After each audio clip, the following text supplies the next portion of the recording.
Hello there, this is Pilgrim. Welcome to another episode of Day Trips. Today we will be visiting the French city of Belfort. However, we will not be looking at the city itself, but the fortifications surrounding it, as well as the citadel. Before we get started, however, let's recapitulate what we've seen before. Even before the first episode of Day Trips, we've been to Basel in the video Gothic at the Upper Rhine. Augusta Raurica followed.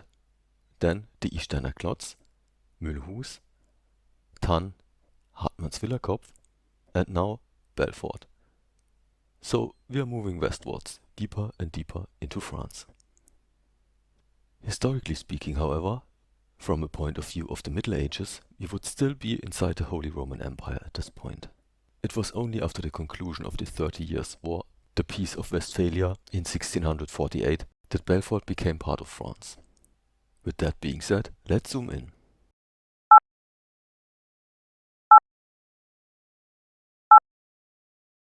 This is as far as we can go for the moment.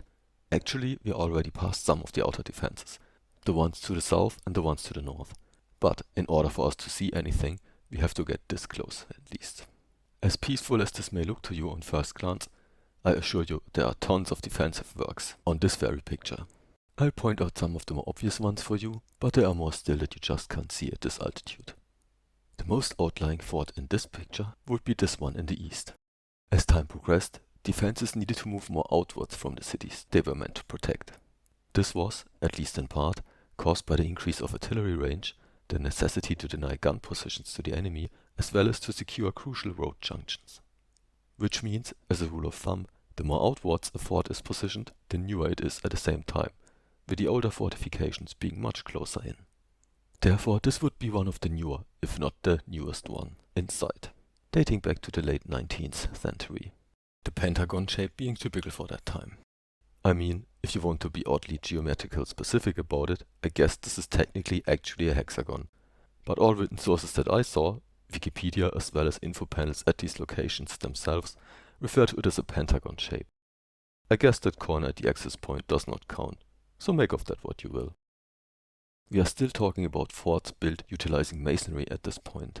However, rapid developments in firearm technology, grenades to be more specific, would mean that this was no longer sufficient and therefore needed to be improved upon. So the fort was modernized and a concrete mantle added in some places.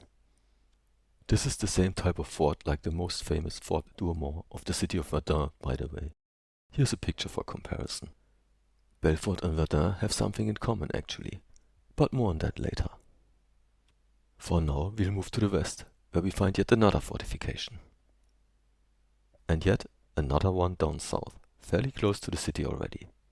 While this one appears to be pointing into the wrong direction, inwards instead of outwards, this is merely a false impression. For this one does not follow the pentagon shape. It's more like two outwards pointing triangles joined in the middle, meaning it is, most likely, older, the access point being clearly visible on the northern side. However, the largest defensive installation on here is so large in fact you probably overlooked it altogether.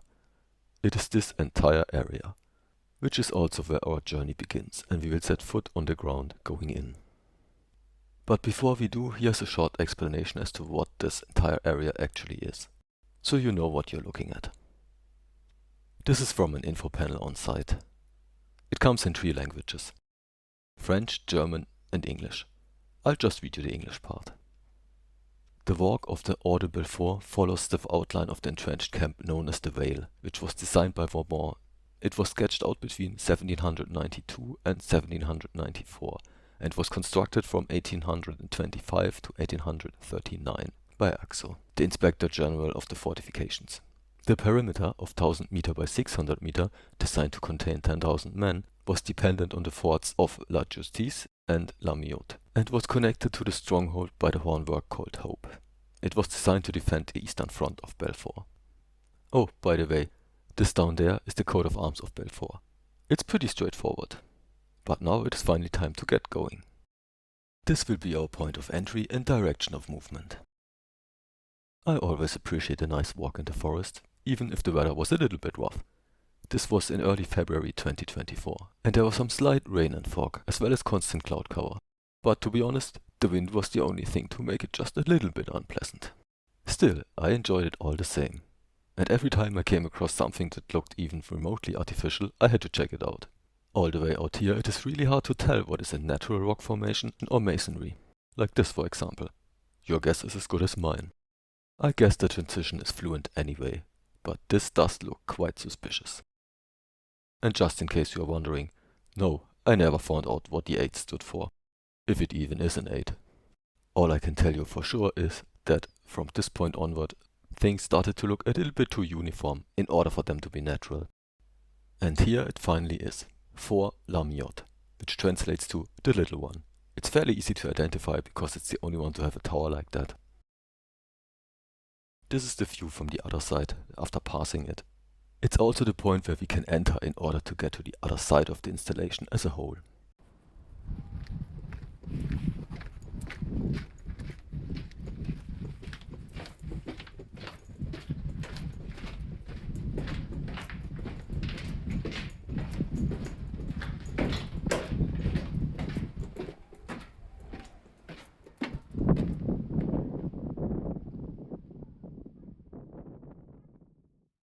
This is the exit of the tunnel we just went through.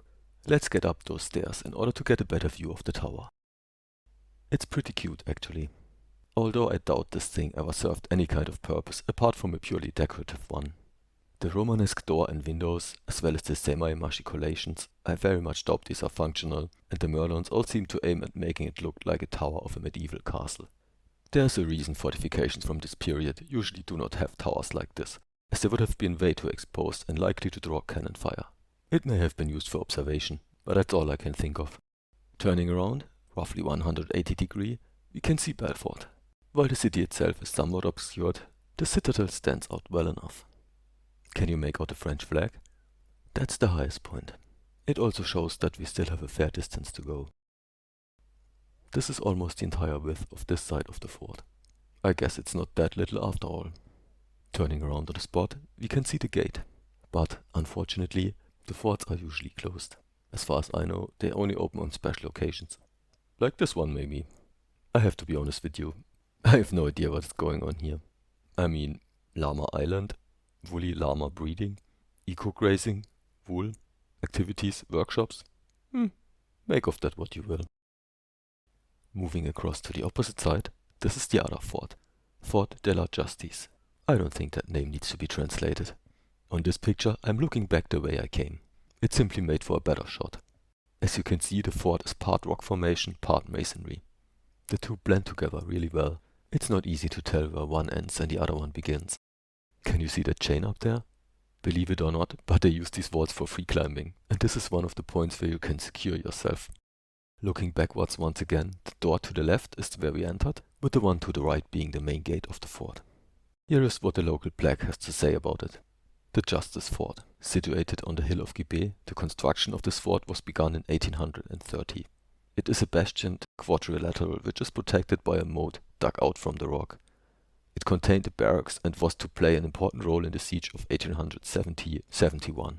After 1886 it became a part of the small center of the large fortified system designed by General Cyril de Rivière in order to move out the defenses of Belfort to 5,500 meters. The one right next to it reads, "At this spot, on June the 18th, 1940, soldiers of the 428th Pioneer Regiment fell under enemy fire while defending Fort Justice." And just in case this doesn't ring a bell with you, this would have been during the early part of the Second World War, during the Battle of France. Here's a close-up of the main gate of the fort, as well as a peek of how the inside looks like. This one is locked as well, but I did manage to get inside some of the outer parts. However, if you do, you better be careful. It's fun to explore, but not without risk. There are steep drops everywhere and sometimes you really can't see them until you're right in front of it. Moving away from the fort, a rectangular building on the inside comes into view. Those are the barracks.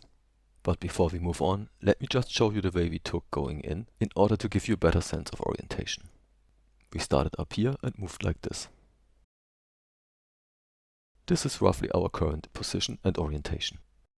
Next we'll move to a little viewing platform down the road. It's about here. The two pictures following will be from looking into this direction approximately.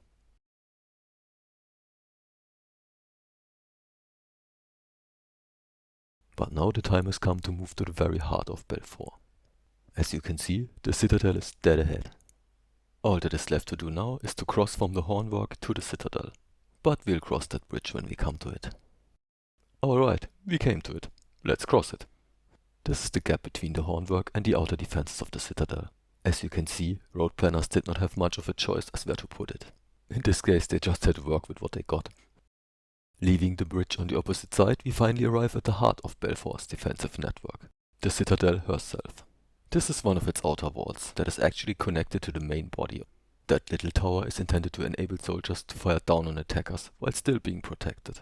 There's another one further down, and next to it, one of the battery towers of the city itself can be seen. Actually, I got a clip for you here to make all of this a bit more three-dimensional. Whoa.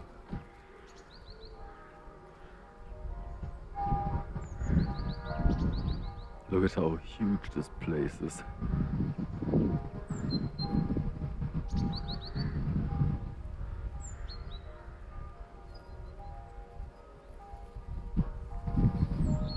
Please excuse my enthusiasm. It was my first citadel. I've seen several more in the meantime. Then again, if you can't enjoy a good fortress, what's the point? This American M4 Sherman tank was put here as a memorial for Lieutenant Martin, an American soldier who died helping to free Belfort from German occupation during the later part of the Second World War. He fell on the 21st of November 1944, which was also the day Belfort was freed. The M4 was the most common American tank during World War II. Almost 50,000 were built and saw widespread use in all theaters. There are a lot of French towns that have one of those for the very same reason. And since this is our first Sherman tank, we may as well look at it from different angles. Since this appears to be a standard variant, it makes even more sense to do so. Now, before I show you the citadel in detail, let's go back to the map again. The bridge we just crossed is about here, with the tip of this arrow being our current position and orientation. The tiny dot in front is the Sherman tank. We will now move clockwise around the citadel and back on the side facing the city, get down into it inside its walls, leave again through one of the gates, before finally entering the inner citadel. To mark things a little more clearly, this is the citadel, while the silhouette of the city of Belfort below can be identified by its defensive towers. Together with its walls, it has the shape of a pentagon. And yes, originally the entire city used to fit inside this part only, with all the rest of Belfort being built within the last 200 years, the blink of an eye, historically speaking. Here are some more of the defensive structures, with the one on the top right being the southern end of the hornwork. This semi-3D view by Google Maps gives you a little bit better of an understanding of the differences in height. By the way, the area down to the right is the World War I cemetery. I suspect Belfort was probably one of the staging grounds for the French attack on the southern part of the German Empire at the outbreak of war. As you can see, the French army also had Muslims fighting for them. Their graves can easily be spotted due to the different tombstones. Unfortunately, citadels are hard to shoot. Quite literally. Which is exactly the idea, of course. It does not matter if you use a cannon or a camera. The rules for line of sight remain virtually the same. If you are close, you are boxed in, surrounded by masonry and earthworks on all sides. But if you are far away, the difference in height between the various sections is marginal at best, especially as some of the inner parts are lower again in order to hide them. Which is why I decided to go outside and record a short clip. Please excuse the lack of sound. I tried to narrate, but the wind was blowing so strongly you could not hear anything else. It's just a 360-degree turn, starting with the southern tip of the citadel. The flag you can see here marks the center and highest point of the complex. Please excuse the lack of sound. I tried to narrate, but the wind was blowing so strongly you could not hear anything else. It's just a 360-degree turn, starting with the southern tip of the citadel. The flag you can see here marks the center and highest point of the complex.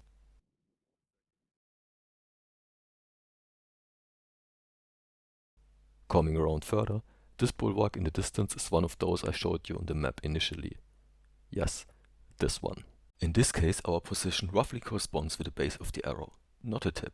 The orientation, however, in relation to the map, is correct, since we are facing south. I have rotated this picture by 180 degrees in order for it to match our direction of view in the video. Remember, we are looking at the back side of this defensive work, since we are inside Belfort's defensive belt, looking out. And that's about it. Let's move on to the side facing the city. Here it is, and as you can see, we are higher up than you probably thought.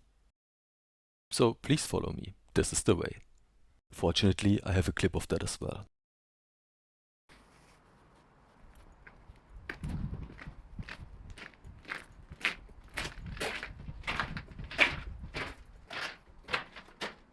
Now isn't this great?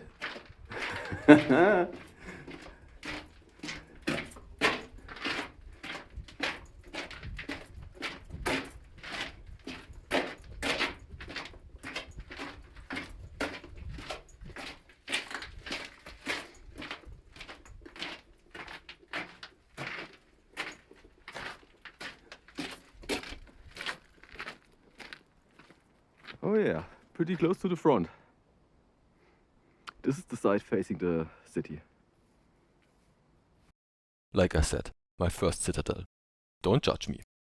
Now that we have made it to the other side, we can catch a glimpse of the majestic lion statue in front of the fortress. We will take a look at it from up close shortly. But first let us take a look at this map. As you can see, we are just outside the city wall. You can actually see it, as well as one of the towers, in this picture. Here's a better view at it. Now all we need to do is to enter yet another tunnel in order to reach the lion's platform. Here we are. As you can see, it is quite substantial. According to the local leaflet, it is 11 meters high and 22 meters long, making it France's largest sculpture to date, apparently. It was installed between 1875 and 1880 to, and I quote, immortalize the tenacity of Belfort's citizens during the Franco-Prussian War. This was the War of 1870-71, by the way, just in case you missed that bit. By the way, the artist who created the sculpture happens to be the very same who also created a statue which can be considered the most famous in the world, but more on that later. Since the sculpture is so massive and the platform offers only very limited space, we'll teleport into town real quick in order to give you a better view at it. Unfortunately, this was the best my camera back then was able to do. My apologies. Sadly, we are either too close or too far away. At least you should be able to have some idea of its placement and proportions now. Back to the platform. It offers you a pretty amazing view of the city. Of course it would have been helpful to have better weather, but there's nothing we can do about that. So let's work with what we got. This line of trees out there is yet another bulwark. Since fortifications from that time comprise of earthworks, they're usually overgrown with plant life nowadays, which makes them fairly easy to spot once you know what you're looking for. It's this one, right here. This is Belfort Cathedral. It's a Renaissance church. Originally I was planning on visiting that one as well. Unfortunately, it was closed due to renovation, so I decided to concentrate on the fortifications and the citadel only. If you would like me to visit again and show you more of the town, please let me know in the comments. Turning around further, with a line of sight almost parallel to the citadel, you can just about see the roof of the defensive tower on the opposite side. Much further away, directly at the horizon, you can see the tower from where we started. Moving along in that direction, we reach the other side of the Pentagon immediately, with the main wall of the city directly in front of us. We can also see another defensive works directly behind. That would be this bit. Next we will move on top of the city wall, basically right above one of the gates. And here we are. Looking down you can see the road we will take exiting the city. The structure you're looking at is called a demi-lune. Here is yet another quote for you. The demi-lune 26, which is an integral part of Vauban's system of fortification, is an advanced triangular-shaped work, surrounded by moats which protect the curtain, meaning curtains, in brackets, walls which link one bastion to another, and the entrance to the town through the Porte de Brissac. General Benoît Haxo later converted this demi-lune into a guard room which supervised the comings and goings of both soldiers and civilians. Here's what the gate and its surroundings look like from inside town. This is the interior, and this the outside. As you can clearly see, indicated by the difference in brightness of the sandstone, this part has been deliberately reconstructed in order to make it look like it did during the reign of King Louis XIV. Passing along that road, exiting town, you will have one of the defensive towers to your left and the citadel to your right. And here we are reaching the final outlying gate, this being the interior and this the exterior. What we need to do now is to climb up to the citadel again. And once we reach that point, I have a nice clip for you, showing you the way we have come.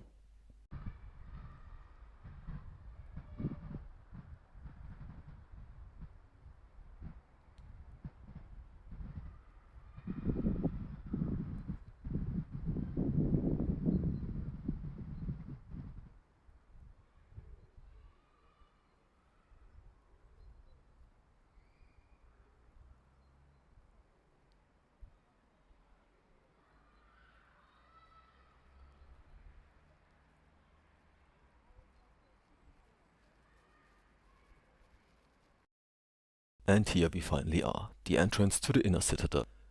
This is right next to the tank, so we are basically back to where we started, having circled the entire place. So let's get up there right away.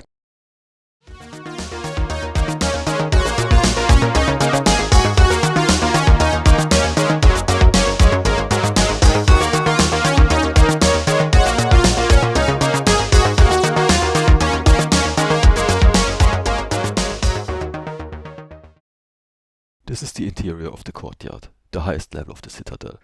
This is also where the barracks are located. And, most importantly, the well. It is kind of ironic that, amidst all of this, a simple hole in the ground is basically the most important, since it is the only thing to enable the fortress to endure a siege. Digging this hole, however, was not simple at all, for it required a major effort. Just look at the amount of rock they needed to work through in order to reach groundwater from up here. Like I just said, this is the highest point of the citadel. Therefore, the perfect place to get on top these walls and take another look around. Here you can see our starting point, the Fort de la Justice, and our way in. But there's also another detail we were unable to see until now, which is this tower. Apparently, it is one of the few leftovers of the original medieval castle that used to stand here before the citadel was erected. It is only at this altitude that we are now finally able to see the entire defenses surrounding the inner citadel. As far as the front, that is the part facing the city, is concerned, we need to get on top of the barracks in order to see that. Which brings me to our last and final clip for this episode. I've tuned the wind down to a 5th volume for this one. Enjoy!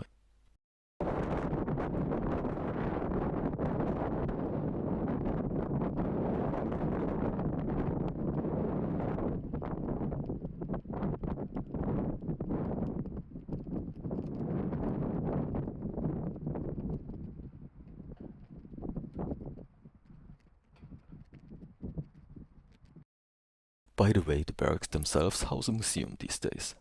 And we will pay it a visit, bringing this episode to a close. However, before we do, I'd like to explain to you why Belfort is of such great strategic importance as it apparently is. At least one of the reasons. We will cover another one once we enter the museum. You might recall the area Belfort is located in from the beginning of this video. Let me bring it up again. Now, regarding Belfort's position, do you notice anything? I don't blame you if you don't, for that sort of thing is difficult to notice on a satellite picture. So let me try to illustrate it for you. Directly north of Belfort are the French Vosges Mountains. Not too far south, on the other hand, the Jura Mountains, being French and Swiss. And finally, a little bit to the east, the German Black Forest. Meaning the only way to cross from west to east, or the other way around, without having to traverse a mountain range, is via this gap. In the larger geographical context, it connects the Mediterranean to the North Sea, which is why it is crucial for any power dominating this area to make sure to control it to the best of its abilities. The historical name for this opening is the Burgundian Gate. However, these days it is more commonly known as the Belfort Gap. And as you might imagine, ever since people lived here, which would be since the Young Stone Age, there has always been some kind of fortress in the vicinity. Here's an early example. From the year 1400 to 1300 BC. This one, on the other hand, is from the early Middle Ages. And this, from 1755. You probably guessed it already, but this picture, as well as the previous two, are from the museum, so we are in the final stretch. However, regarding Belfort's importance, the geographical factor aside, there's also a political one. You see, after the Franco-Prussian War, when Elsass-Lothringen was included into the German Empire, Belfort became a border town, which is why it was heavily fortified and became part of the French fortification belt, intended to safeguard France against any further German attack. Other strongholds in the system were Epinal, Toul and Verdun, with Verdun being the northern end and Belfort the southern one. This being one of the things that Verdun and Belfort have in common, as I mentioned initially. Most of you have undoubtedly heard of the famous Battle of Verdun during the First World War. Believe it or not, but it almost would have turned out to be the Battle of Belfort instead. According to German Wikipedia of early 2026, Belfort was indeed considered a possible target for the planned offensive. However, in the end, German High Command decided for Verdun because of its greater strategic significance. I guess Belfort really dodged a bullet there. Before we move on to further explore the museum, let me quote a short summary of the history of the citadel from a local leaflet for you. As usual, this leaflet will be included in the picture collection once it finds its way onto Patreon. So here we go. Towering above the Belfort Gap and protecting the Gates of Elsac region, the citadel is the result of several centuries of architectural evolution.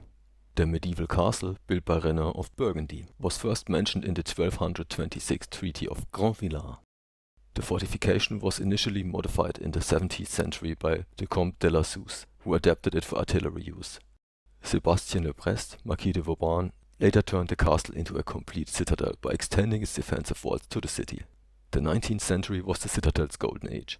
It survived 2 sieges during the Napoleonic Wars and was expanded by French general and military engineer François-Nicolas Benoit d'Aguesseau, under the command of Colonel Pierre-Philippe Marie Aristide Dauphin-Rogeron. With the fierce support of Major Edouard Meny, Belfort sustained a siege of 103 days, including 73 days of bombing. I have to interrupt here for a second in order to make a short comment. The word bombing is actually the wrong one to use here, because it is usually associated with dropping bombs from an airplane. This is not what happened here. What happened here was an artillery bombardment. Therefore the word bombardment would actually be the right one to use. I have seen this mistake being made several times by now. Not only in Belfort, but also several other locations as well. I suspect it is due to some kind of peculiarity of the French language. But whatever the case, back to the leaflet. The French government ordered its surrender to Prussian troops in February 1871. It was then occupied by the Prussians until 1873. The citadels of Belfort and of Bitche were the last strongholds of French resistance during the Franco-Prussian War of 1870. Rendered military obsolete at the beginning of the 20th century by the first aircrafts, the citadel was regarded as second-class stronghold during World War I. During World War II, the citadel played no part in the 1940 Battle of France. Later it was the site of a quick and violent combat when the city was liberated in November 1944.